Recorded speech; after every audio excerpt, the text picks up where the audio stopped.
Assalamualaikum warahmatullahi wabarakatuh. Hari ini kita memulai kuliah yang kedua tentang pangan fungsional, yang kali ini kita akan mengambil contoh tentang enzim fibrinolitik spesifik untuk yang natokinase ya. Awalnya Anda sudah memahami tentang bagaimana enzim mampu digunakan sebagai efek terapi maupun untuk drug target.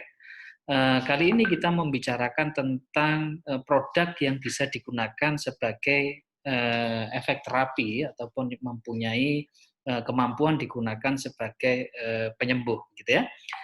Sebelum masuk ke sana, kita memahami dulu tentang ada salah satu fenomena yang hari ini masih menjadi permasalahan global, yaitu tingginya angka kematian yang disebabkan oleh penyakit-penyakit yang berhubungan dengan sistem peredaran darah. Kalau kita lihat di sini, negara Indonesia mempunyai tingkat kematian yang tidak terlalu tinggi. Namun kalau kita lihat bahwa di negara Eropa ini ada beberapa yang tinggi tingkat kematiannya, ya. Namun kalau kita lihat juga di sini ada beberapa fenomena menarik adalah bahwa ternyata di beberapa negara yang seharusnya mempunyai prevalensi penyakit yang tinggi, namun ternyata tidak. Contoh misalnya dulu orang mengira bahwa penyakit yang berhubungan dengan darah itu berkaitan dengan pola hidup. Namun coba kita lihat bahwa pola hidup mungkin di Jepang gitu ya, yang di sini kita melihat pola hidup di Jepang itu meskipun orangnya misalnya jarang tidur malam dan juga mungkin kerjanya sangat luar biasa keras, namun angka kematiannya sangat kecil. Nah, ini ternyata beberapa penelitian terbaru menyebutkan bahwa di kasus kematian yang berhubungan dengan sistem peredaran darah dan yang lain itu juga disebabkan karena pola hidup dan juga ada sangkut pautnya dengan kebiasaan makan atau material bahan pangan yang dikonsumsi. Selanjutnya kita coba bedah dulu apa yang dimaksud dengan salah satu yang menyebabkan penyakit tadi adalah stroke misalnya adalah karena penyumbatan dari peredaran darah. Kalau kita lihat di sini, penyumbatan peredaran darah itu sebenarnya dimulai dari munculnya platelet yang kemudian di sini menempel banyak, kemudian saling menempel sehingga nanti suatu saat akan menyebabkan proses terjadinya penyumbatan atau kita sebut ya jadi plak ya. Nah, pada proses ini ada yang dinamakan fibrin yaitu benang-benang protein yang mampu men-trapping atau membuat beberapa sistem di sini misalnya darah merah dan juga yang lain ini akan terperangkap di sini dan akhirnya akan numpuk-numpuk di sini. Nah, salah satu yang sampai hari ini menjadi tujuan adalah bagaimana kita menghilangkan penyumbatan darah ini. Ini nanti kalau dia sudah menutup, maka aliran tidak lancar, dan aliran tidak lancar itu menyebabkan kita atau jantung kita memompa dengan lebih cepat supaya dia bisa mengalir. Namun jika di sini terdapat aterosklerosis dan yang lain, maka nanti akan menyebabkan pecah. Nah, kalau sistem ini atau pembuluh darah ini pecah, nanti jika di dalam pembuluhnya ada di otak, maka itu yang dinamakan stroke. Dan ternyata beberapa bahaya dari penyumbatan itu tidak hanya pada stroke. Tetapi jika contohnya pembuluh darah otak ini yang tersumbat, maka menyebabkan stroke dan juga ada Alzheimer. Kedua, jika penyumbatan itu ada di dalam darah jantung, maka akan mengakibatkan jantung koroner ataupun angina pectoris itu yang sesak di dada. Sehingga itu yang akan menyebabkan penyebabnya semuanya adalah karena penyumbatan pembuluh darah. Kalau di vena misalnya akan infeksi, tekanan darah menjadi tinggi, ini satu paket ini. Kalau dia kekentalan darah naik atau ada penyumbatan, maka tekanan darah otomatis akan juga ikut naik. karena jantung akan memerintah untuk memompa lebih cepat. Dan jika ada di pembuluh darah arteri dan yang lain, maka nanti bisa menyebabkan infeksi. Nah, pertanyaannya adalah bagaimana supaya kita tidak kedapatan atau tidak mempunyai sumbatan-sumbatan. Tentu saja kita harus mengatur pola makan, gaya hidup yang baik, namun jika ada sumbatan-sumbatan kecil, itu bisa ternyata dihilangkan dengan beberapa cara. Misalnya olahraga teratur, maka dia akan mengikis dari beberapa beberapa penyumbatan tadi, atau kita mengkonsumsi beberapa pangan yang mempunyai efek untuk menghilangkan penyumbatan itu. Nah, salah satunya adalah selain misalnya trombokinase, ada streptokinase dan yang lain, tapi kita untuk hari ini mempelajari yang natokinase. Semuanya sama, enzim fibrinolitik ya. Nah, enzim natokinase ini bisa dimanfaatkan untuk menghilangkan sumbatan tadi karena enzim ini mempunyai kemampuan untuk mengurai benang-benang fibrin yang sebagai jala yang ada di dalam sistem pembuluh darah tadi yang membuat dia nempel dan yang lain itu. Sehingga dengan kita mengkonsumsi enzim fibrinolitik untuk kasus ini adalah yang dari NATO, maka kita akan dapat menghilangkan, mengikis dari penyumbatan-penyumbatan itu. Nah, yang selama ini diketahui bahwa natokinase dapat diperoleh, kalau lumbrokinase itu didapatkan dari cacing tanah gitu ya. Strepto dari Streptomyces, kemudian natto ini adalah dari fermented food atau pangan fermentasi. Dan kebetulan untuk yang natokinase itu adalah dari produk natto, yaitu fermentasi dari kedelai yang ini merupakan produk asli di Jepang gitu ya. Nah, kalau kita lihat di sini makanan natokinase ini pada prinsipnya sudah lama dikenal di Jepang dan merupakan makanan tradisional yang ditemukan secara tidak sengaja. Zaman dulu ini ceritanya adalah ada samurai yang ingin menyerang di daimyo satu ke daimyo yang lain gitu ya, ke daerah Kyoto. Namun karena perjalanannya jauh, maka dia membontok gitu, atau membawa kedelai yang kemudian ditaruh di dalam jerami, sehingga pada saat ingin dikonsumsi ternyata mereka melihat makanannya kok baunya berbeda, kemudian ada apa ini sticky atau Anda bisa lihat gambarnya di sini, ini adalah ada semacam serabut-serabut gitu ya kalau yang ditarik. Nah, ternyata karena saking tidak ada makanannya dan ini kemudian dikonsumsi. Nah, pada situ mulai kemudian produk dari natto ini mulai dikenal. Nah, selanjutnya adalah cara produksinya. Cara produksinya sangat mudah sekali.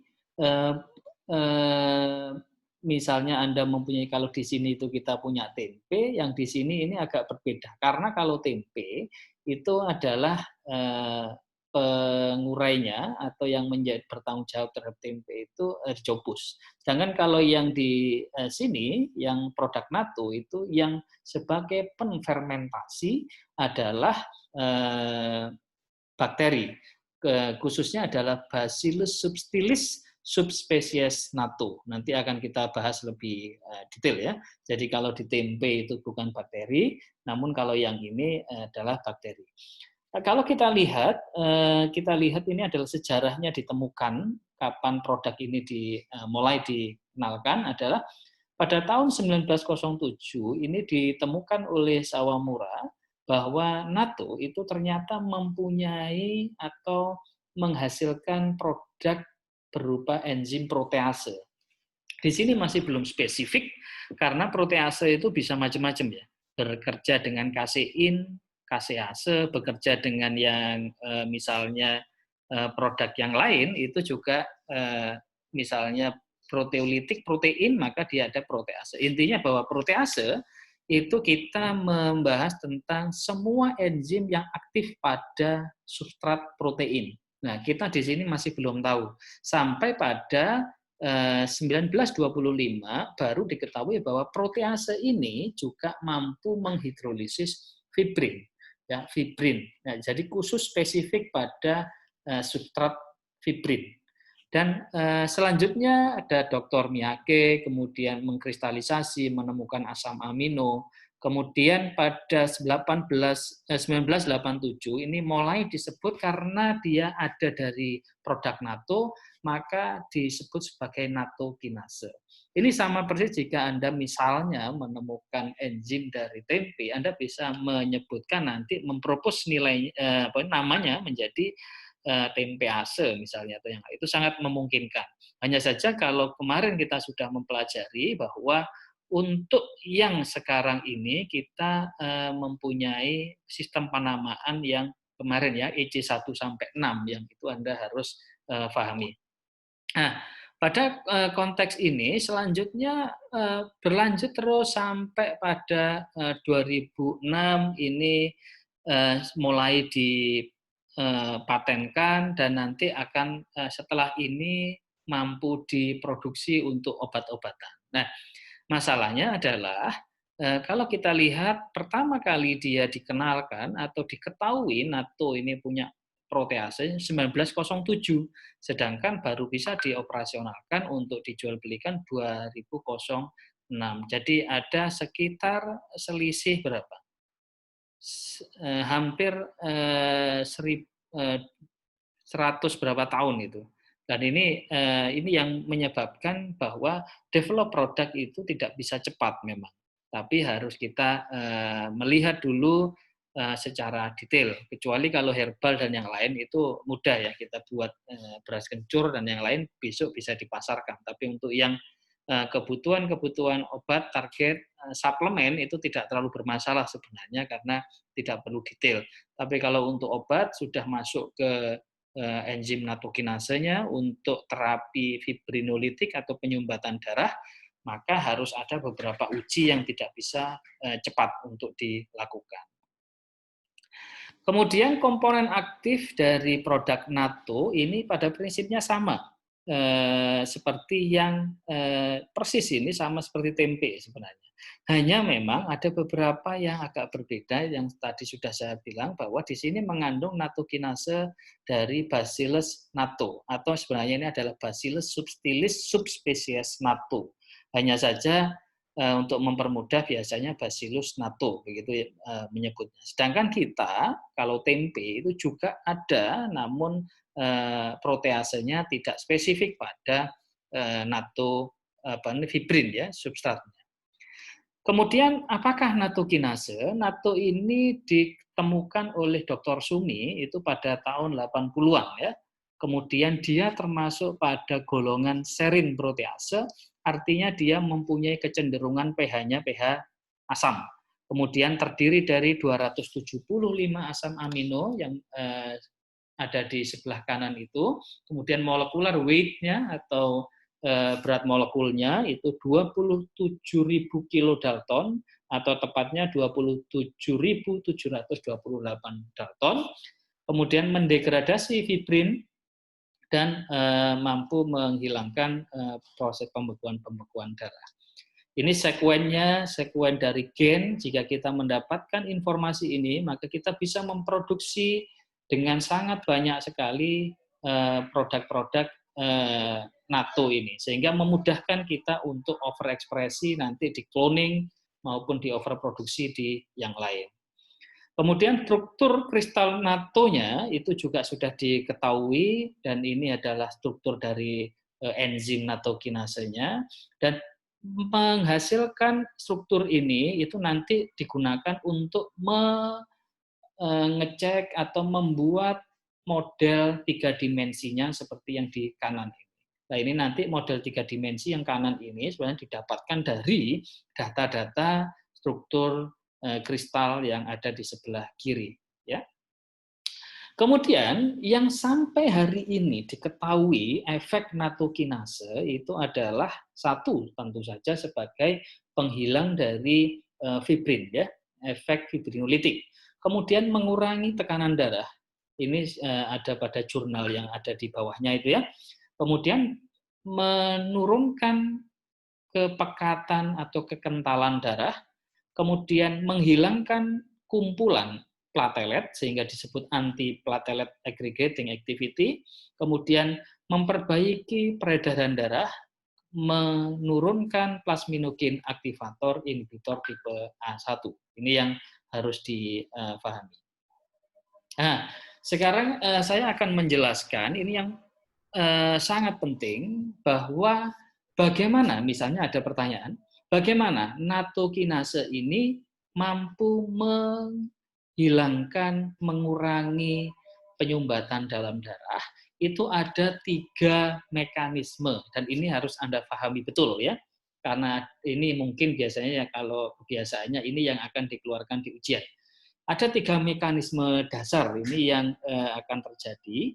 Yang pertama adalah natokinase akan meng-attach langsung, akan melewati dalam darah, dan darah itu nanti dari fibrin yang sebelah kiri itu akan dirombak sehingga fibrinnya akan menghilang. Jadi di-attack fibrin ini oleh natokinase, enzim fibrin ini, sehingga karena ini sebagai substratnya maka dia akan terdegradasi dan akhirnya penyumbatan itu sedikit demi sedikit akan mulai terkikis. Itu yang pertama, ini yang mekanisme yang paling mudah. Kemudian yang kedua adalah melalui pengaktifan pro-urokinase. Ya, urokinase ini diaktifkan dengan cara kita mengaktifkan pro-urokinase. Dari pengaktifan pro-urokinase ini, selanjutnya dia akan mengaktifkan plasminogen menjadi plasmin, dan plasmin ini yang akan mengattack atau langsung mengikis fibrin. Ya, jadi sini. Yang ketiga adalah degradasi atau penghancuran plasminogen aktivator inhibitor. Jadi PAI ini ada yang kadang menghambat, sehingga kalau penghambat PAI ini dihancurkan, maka dia akan meningkatkan plasminogen aktivator, dan selanjutnya dia akan mengaktifkan plasminogen menjadi plasmin, dan plasmin akan mengattach ke langsung fibrin. Ini di sini perbedaan yang ada adalah pada di sini mengaktifkan, pengaktifan ini ya, yang metode 2 atau mekanisme 2 itu mengaktifkan pro-urokinase.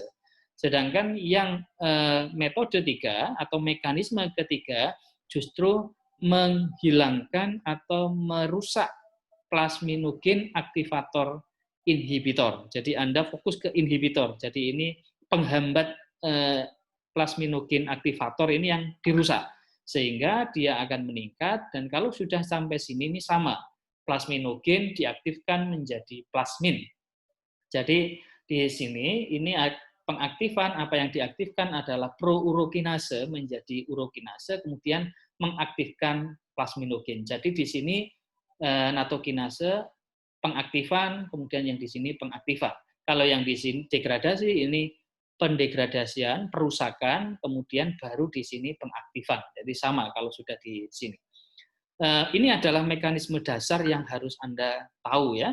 Ini adalah bukti-buktinya bahwa setelah ditambahkan fibrinolitik enzim, maka di sini ini adalah plasminogen yang kita mengibaratkan ini adalah clotting atau penggumpalan darah, maka setelah 1 jam, 3 jam itu akan melebar. Artinya penggumpalan darah mampu dihidrolisis dengan menggunakan plasminogen aktivator. Ini hanya perbedaan dari beberapa yang bentuknya masih Anda makan nato, atau yang ini sudah menjadi nato suplemen. Yang ingin saya tunjukkan adalah yang ini, justru ya. Yang pertama, ternyata di penelitian kami pada tahun ini 2013, ini kami menemukan bahwa produk dari bakteri terasi itu mempunyai kemampuan mirip seperti enzim fibrinolitik. Sehingga kita bisa sebenarnya mengisolasi enzim yang sama persis seperti fibrinolitik. Hanya saja ingat bahwa ini masih seperti Dr. Sumi itu. Kita membutuhkan berapa itu? Kalau kita mengikuti dari pertemuan pertama bahwa ditemukan dan mampu menghidrolisis itu berarti butuh 100 tahun. Tapi kalau Dr. Sumi itu menyebutkan dia mampu menghidrolisis fibrin itu 1980. Kemudian 2006 itu bisa diproduksi. Tentu saja dengan catatan pendanaan lancar dan yang lain. Nah ini 2013 kalau ini ditambahkan 20, maka seharusnya 2033 nanti bisa diproduksi enzim dari produk terasi yang diisolasi dari halofilik lactic acid bacteria atau bakteri asam laktat yang tahan NaCl tinggi. Nah, ini tantangan bagi kita bersama. Saya pikir masih banyak produk perikanan yang mampu digunakan untuk kebutuhan terapi dan juga kebutuhan kesehatan, sehingga kita bisa gunakan untuk menumbuhkan atau kreasi-kreasi produk tradisional yang mampu menghasilkan efek kesehatan yang baik. Demikian yang bisa saya sampaikan. Pertemuan ketiga kita akan sedikit membahas dari keseluruhan ini. Untuk yang pertemuan kedua ini kita akhiri sekian. Jika ada pertanyaan maupun diskusi, silahkan sampaikan di Google Classroom. Selanjutnya nanti bisa kita jawab selama proses perkuliahan minggu depan. Bila taufiq wal hidayah, assalamualaikum warahmatullahi wabarakatuh.